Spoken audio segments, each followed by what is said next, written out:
السلام علیکم ورحمۃ اللہ وبرکاتہ۔ امید کرتا ہوں آپ سب خیریت سے ہوں گے۔ ناظرین، آج ہم بات کرنے والے ہیں اکبر ہاشمی کے بارے میں۔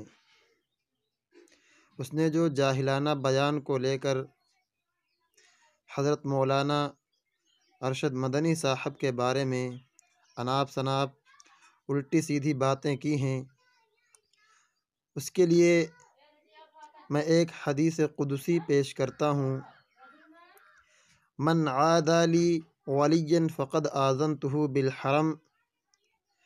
یہ حدیث قدسی کے الفاظ ہیں، اور اللہ تعالیٰ فرماتے ہیں کہ جو شخص میرے کسی ولی سے دشمنی کرتا ہے تو میرا اس سے اعلان جنگ ہے۔ تو اس اعتبار سے کسی بزرگ سے، کسی اللہ کے ولی سے یا کسی عالم دین سے دشمنی نہیں ہونا چاہیے، بلکہ عقیدت اور محبت ہونا چاہیے۔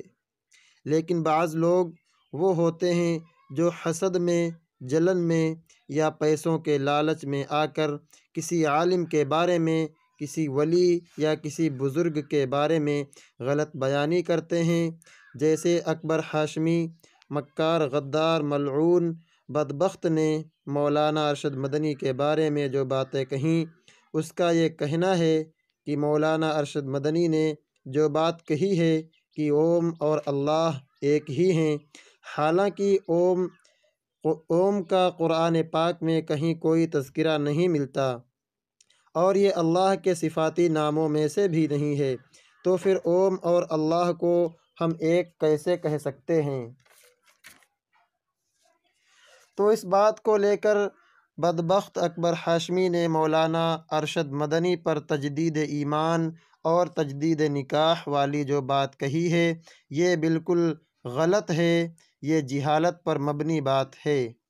بات دراصل یہ ہے کہ اوم اور اللہ ایک ہی ہے، کوئی الگ ذات نہیں ہے، لیکن یہ ہے کہ اوم جس طریقے سے برادران وطن اور غیر مسلم بھائی کفریہ شرکیہ عقیدے کے ساتھ مانتے ہیں، تو ہم اللہ کو کفریہ شرکیہ عقیدے کے ساتھ نہیں مانتے، اور اللہ کی ذات کو ہم اس سے بالکل بالا تر سمجھتے ہیں۔ ہم اللہ کی ذات کو کفر و شرک سے پاک و صاف سمجھتے ہیں۔